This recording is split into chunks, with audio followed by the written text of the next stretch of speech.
Hej alle sammen, det her er Turtle Boys, og ja, det er lang tid siden vi lavede en video, fordi i går prøvede vi med Gmod, men det gad ikke at virke, så det var bare helt vildt lang tids arbejde for ingen nytte. Det var det. Og det her, det er en alternate, det er en alternate, hvad hedder det, ja. Ja. Det er en, som der er lige kommet ud i, altså, den har været her, men den lukkede sig ned, og så er den kommet tilbage. Hvad spørger hvor du?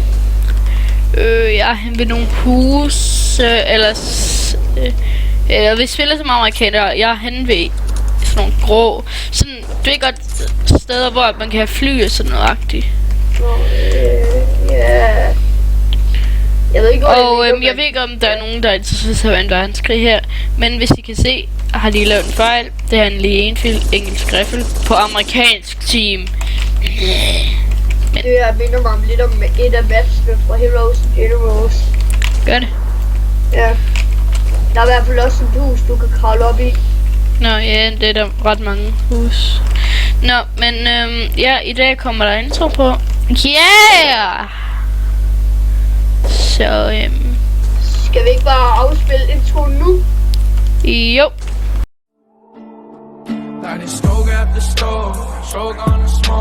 Okay. Den der optagelse I startede med at se lige før, den sådan cirka fra 2 dage siden. Ja. Ja, jeg skal lige skrue ned for mit spil. Eller skrue, ja. Og nu er vi på hvert sit team. Ja. Han er tysker, og jeg er japaner. Vi kan ikke komme på det samme. Okay. Og jo, det er noget nyt. Japanere er kommet med som et team. Ja, og nu kan du spawne bilen, for eksempel, hvis I kan se den her Jeep. Eller den her Kulfswagen. Tysk. Ja, men jeg foretrækker at gå. Ja. Det kan godt være, at der lige kommer en MG42 skud derned. Det ved du aldrig. Bare blive splattet op. Ej, du er mere forstand på de der våben. Ja. Okay, der ligger bare lige noget. Og det var bare sådan, I ved det. Han er en verdenskrig-nørd. Nej, jeg er ikke nørd. Det er virkelig meget på det. Nå, ja. Ja, så er vi her en der castle thing. Jeg tror, jeg skal bekære et eller andet sted, hvor jeg bare kan plukke folk. Ja. Og jeg har fundet det perfekte sted. Jeg er ikke eneste fra USA eller Tyskland. Så er der MG42. Nej, jeg er død. Prøv lige. Yes, jeg kunne blive i USA.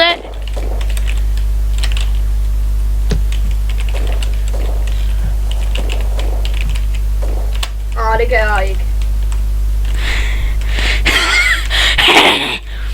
Men de har brug for flere teams. Ja. Jeg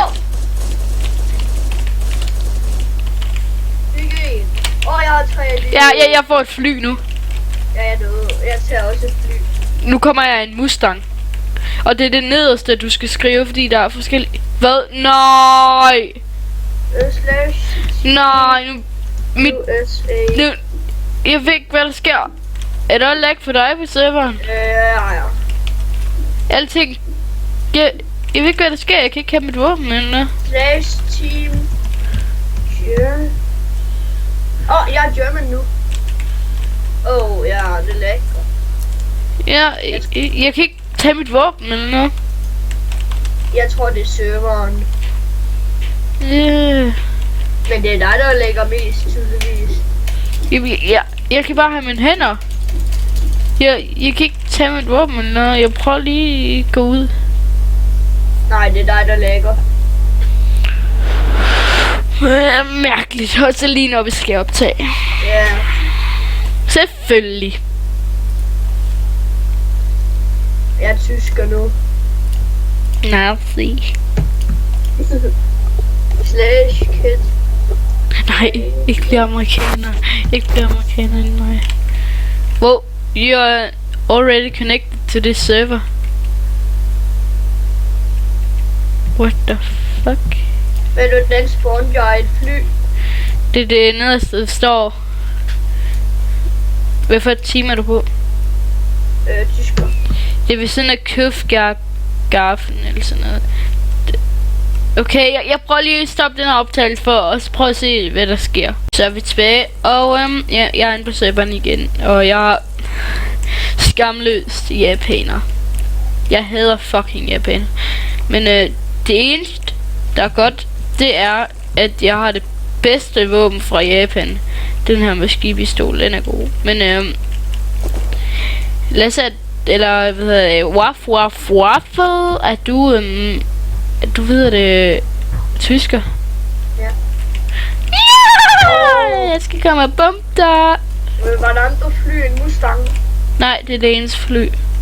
Shit. Men vi kan ikke tage det endnu. Nej, du kan bare, hvad hedder det, måske spawn Kulfgar eller sådan noget, jeg ved ikke. Kan du høre nogen, der skyder? Ja, spawn-camper du. Ja, oh fuck!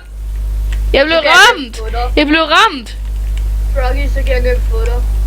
Fuck.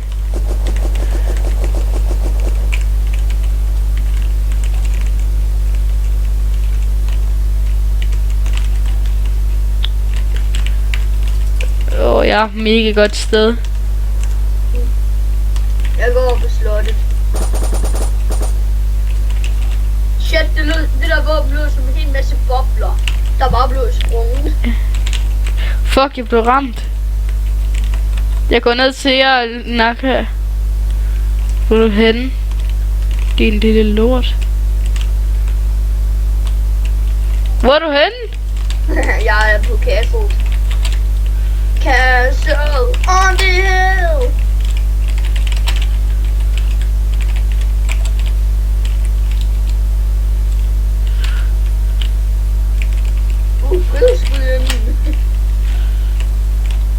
Jeg fik en masse. Frihedsgudinden står midt inde på team. Ja, jeg ved det godt.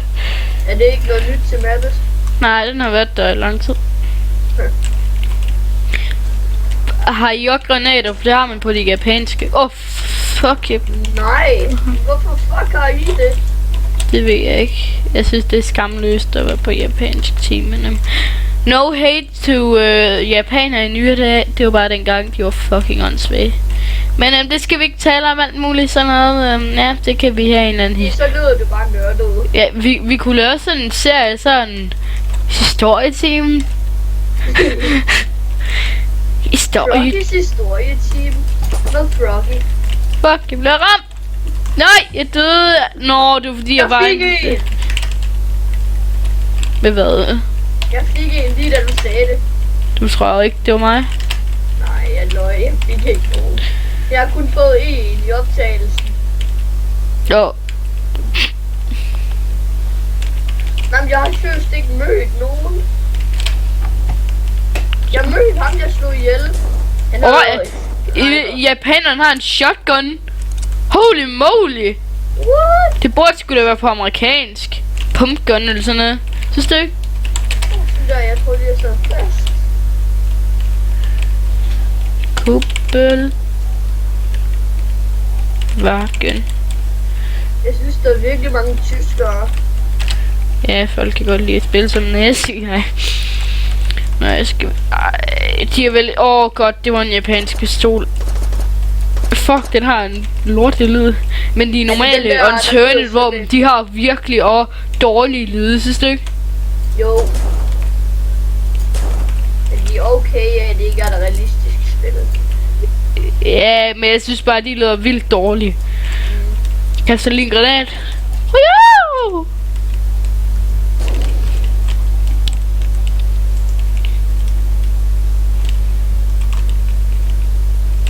Ja, den passer ikke så godt ind til den her shotgun til spillet. På den måde, den er lavet på. Den er lavet alt for fin i det spil. Det er mere sådan klumpeduppe-agtigt, synes du ikke? Hvad er der? Og jeg stod egentlig ihjel i en jeep, men jeg døde selv.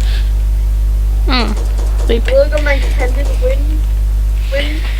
Nej, det ved jeg da heller ikke, men jeg ved, at jeg skal komme og nakke dig. Jeg er hen ved frihedsgudinden og alt det. Det skulle jeg måske ikke have sagt.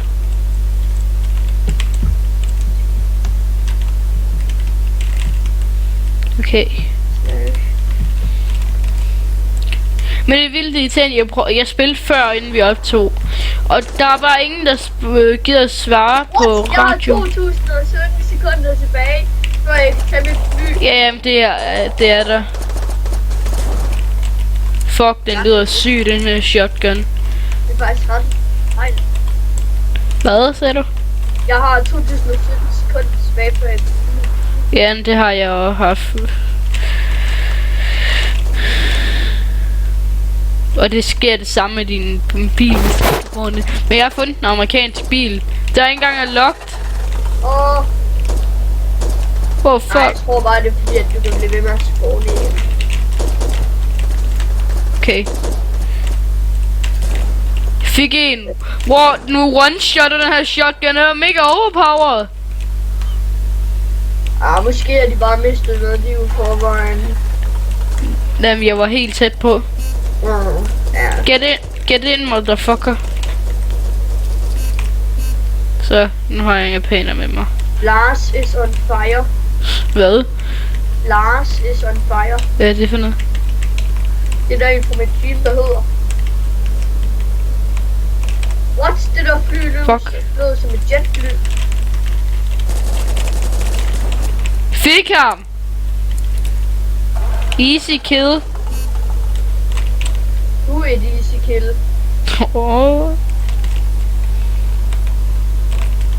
Ej, hvor meget bedre til PvP, jeg er. Men hvad fuck er der galt med ham? Så gider han ikke engang gå ind med maskingeværet. Han tror, han kan snipe, mens han kører en bil. Så har man kraftet med ikke nogen hjerne. Det ryster alt for meget. Ja. Yeah. Altså, jeg er gået væk fra Get in the machine gun now, motherfucker. Og jeg er alligevel bedre, eller jeg ved alligevel meget mere, end han gør så. Ja. Jeg er i gang med at prøve at finde hen til jeres base. Fuck, vi bliver skudt. Adolf Institute? Ja. Det er bare et tomt navn. Hedder det? Ja. Jeg troede, det var en joke. Det hedder det. Okay, jeg kunne se en nazi. What? What? Nej, jeg ved ikke. Hvordan døde jeg seriøst af dig? Jeg har en pistol. Jeg har en pistol.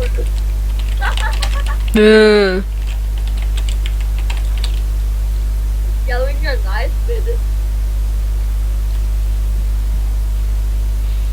Jeg skal lige have den der shotgun igen. Så, jeg vil prøve at se, om jeg kan spore en fly.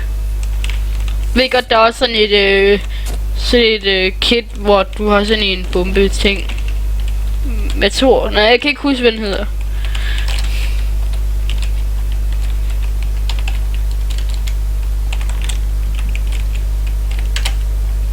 Nej, 757. Hey, wait! Nej.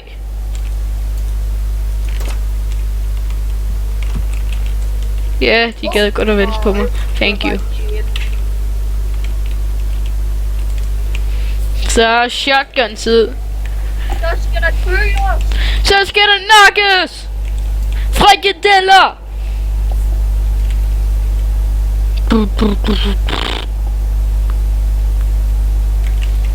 Hey, Waffel, hvordan har du med? Nej. Wait. Jeg kan lige ind over.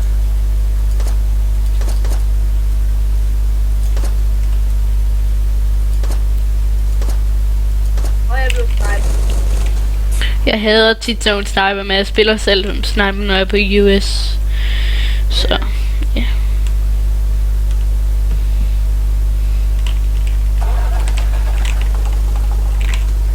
Kender godt den der joke. Kender godt den der joke. Du må gå, hvad det ser ud til. Jeg helvedes til. Ja, jeg fik den faktisk fri. Woohoo! Hey Waffel, jeg kommer nok. Jeg joller over, jeg har et liv.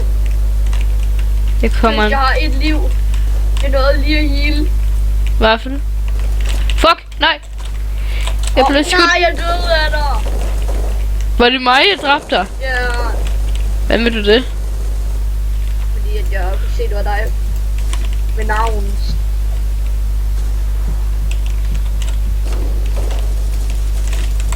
Ah! Nej, jeg tror jeg fik en med.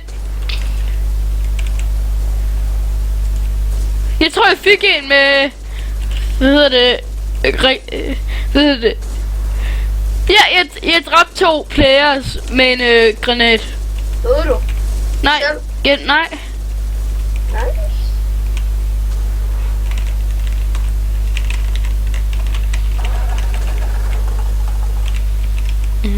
Kan jeg ikke ammo i? Ej, jeg synes da nogle gange, at serveren var lækker. Ja, men det er da fint nok, synes jeg. Ja.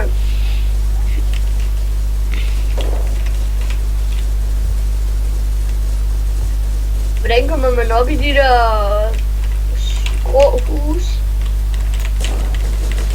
Nej, er det dig? Nej, er det dig? Nej, det var det ikke. Hvordan kommer man op i de der grå hus? Nej, det var stadig fuldt. Ja, jeg har det prøvet.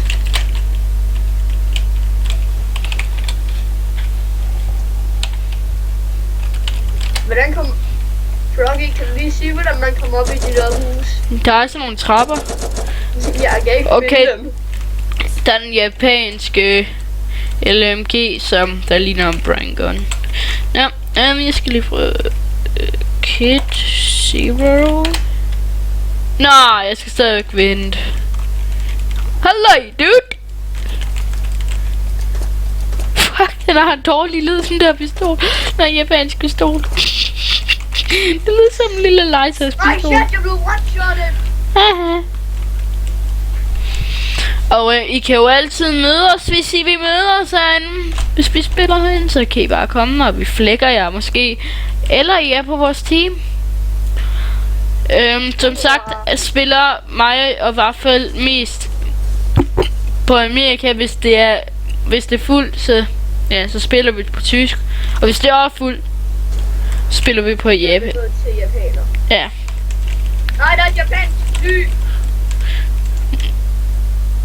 Japaner. Vi var fucking onde mod japanere. Men de var fucking dumme i krigen. De er ikke dumme mere, det siger vi ikke noget om. Men de har været dumme.